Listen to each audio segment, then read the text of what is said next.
What's going on, guys? Today we're going to install the Redarc Tow Pro Liberty. We're doing a custom panel that I ordered from Etsy. I'm going to go ahead and jump into showing you how I made that while I discuss why we went with the Redarc over the factory brake controller.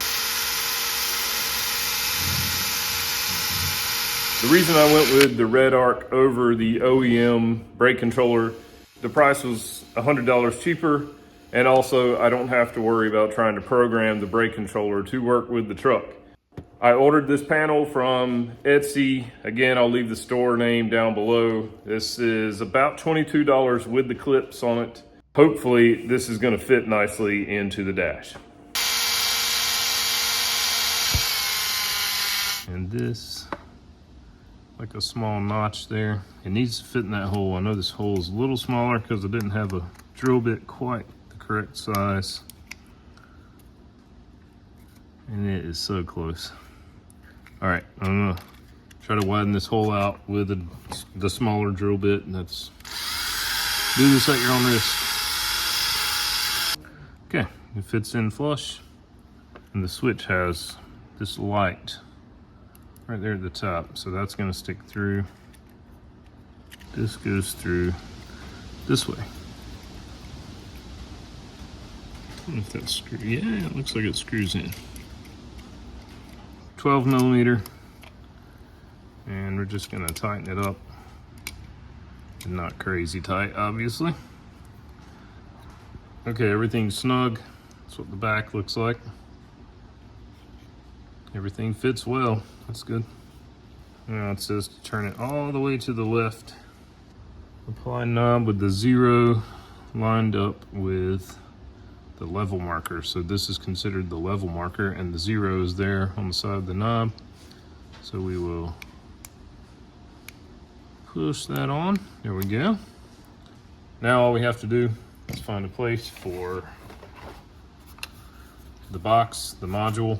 We got a 7 millimeter bolt to remove here by the gas pedal. I'm gonna take that out, and we're gonna pop this panel off, see if we can access the back a little easier. So this is what we have. Hopefully we can run some wires up there. I don't know, we'll see. When you purchase your Redarc kit from eTrailer, they automatically include the harness that goes with your truck.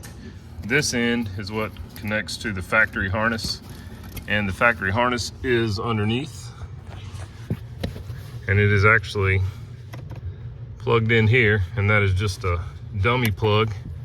There's literally nothing back there, it's just a holder. So this is what we're going to plug into.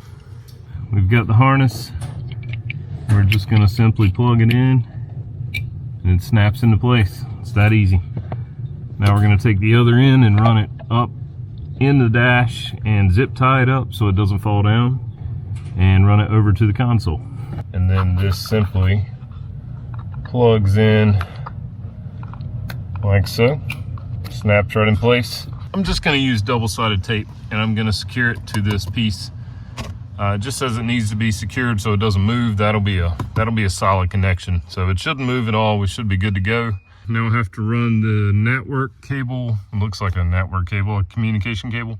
So I need to run that communications cable up to this coin holder. I'm going to pull this out in just a second. Show you probably the better way to do it. What I read online is just pull this and the whole thing will come out. Well, the first time I tried it, that did not work, but it did that time. And I broke this piece. This front piece is separate. Not a huge deal since I'm going to remove it anyway. If you're going to add the factory harness or the factory controller, this is the harness that goes there.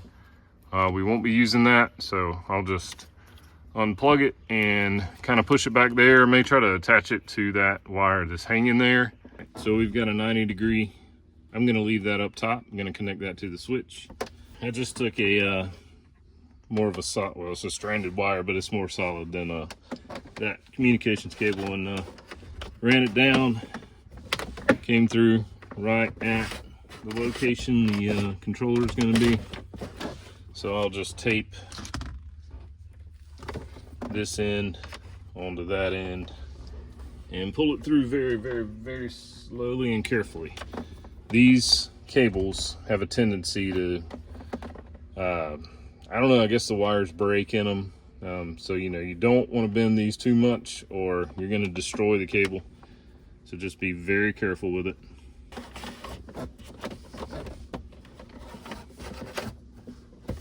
We have this end that is going to plug into the 90°.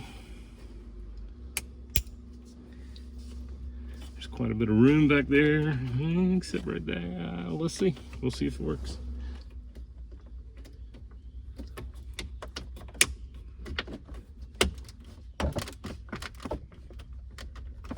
Nice. Yeah, man, that looks pretty good. Yeah, it fits. That fits so nice. I was gonna try to make this myself, and then after looking at it and messing with it, I was like, you know what? If I can get that 3D printed, it's gonna look a heck of a lot better. And it does.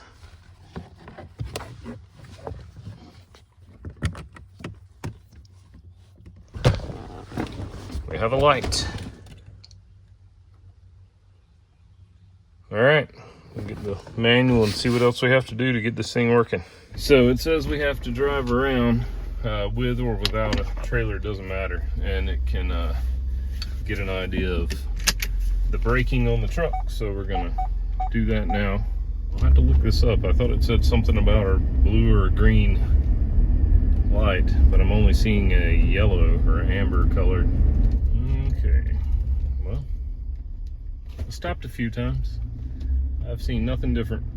Okay, it's been about 3 or 4 days since I installed the brake controller and I had the amber light staying on the entire time. Obviously, that's not how it's supposed to operate. So I reached out to eTrailer. They sent me a contact for Redarc, and it was an email. So I emailed Redarc. I got an automatic reply back that said that they would get back to me in 1 to 2 business days.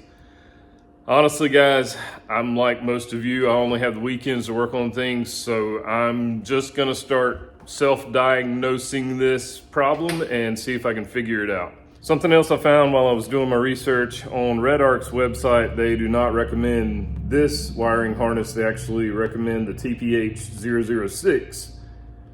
To me, I think that probably plugs into the smaller plug on the back of the coin holder, which is where the factory brake controller goes. But there is a plug underneath the dash just that fits the 007. Funny thing is, if you look at this list, it stops at like 2018 for an F150, so that doesn't make sense to me, but we'll see if we can find out. All right, I think I figured out the problem, I hope. These wires need to be changed around. So literally, if I flipped it over, they would be correct, but the clip has to be on a certain side. So I just need to take this apart. So it's got these little snaps here on the sides.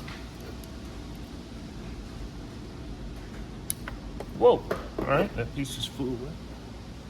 There we go, this just pops off of there. Does that make it so I can pop these out? Oh, okay, it does. Just have to tug a little bit. So we're gonna switch the red and the black, just like I showed in the manual a second ago.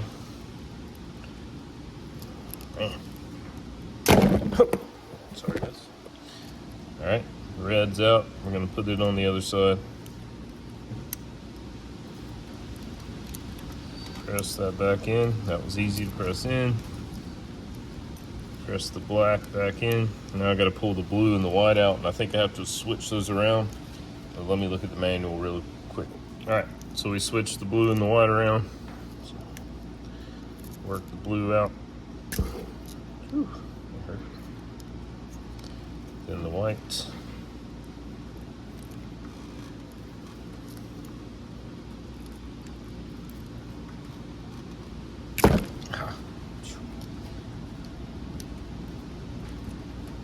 Okay, push it back in, snaps right in, blue snaps right in, and we're going to put this piece over the top.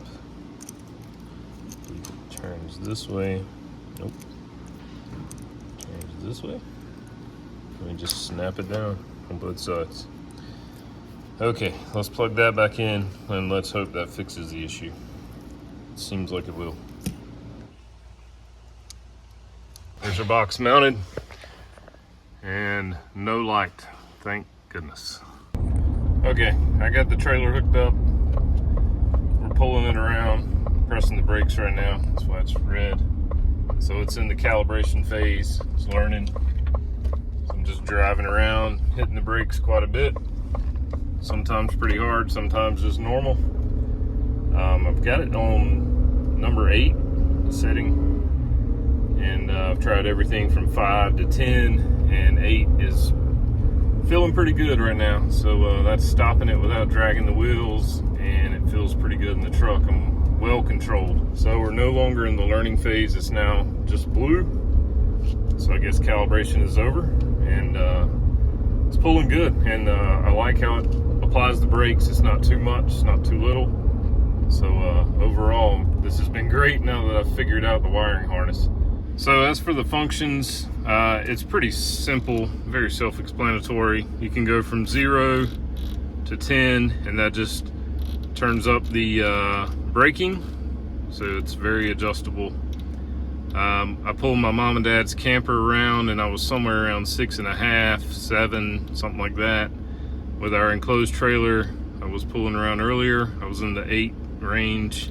So the way I figured that out, if you press this in, that's your emergency braking. So if your trailer starts to sway, say you're on the highway, you're running 65, your trailer starts to sway, if you want to get control of it, you're going to press this button in, and it's going to apply the trailer brakes only, not the truck brakes, but the trailer brakes. That's going to straighten everything out. So this is used for basically emergency situations, but also this is how you're going to set your trailer brake. You're going to get up to find an area where there's no one around. Get up to around 20 miles an hour and have it set. I always start on 5.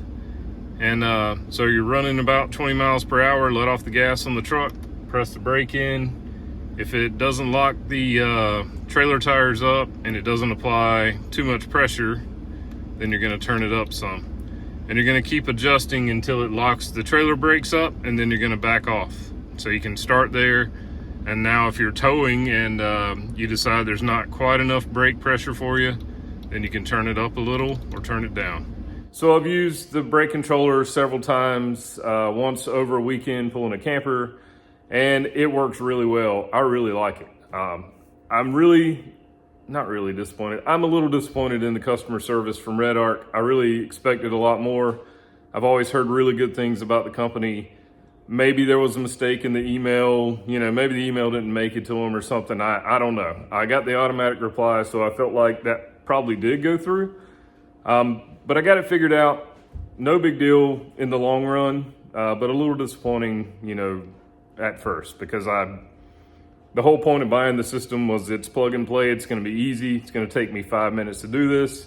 Besides the custom panel part, this should have been really easy, really fast.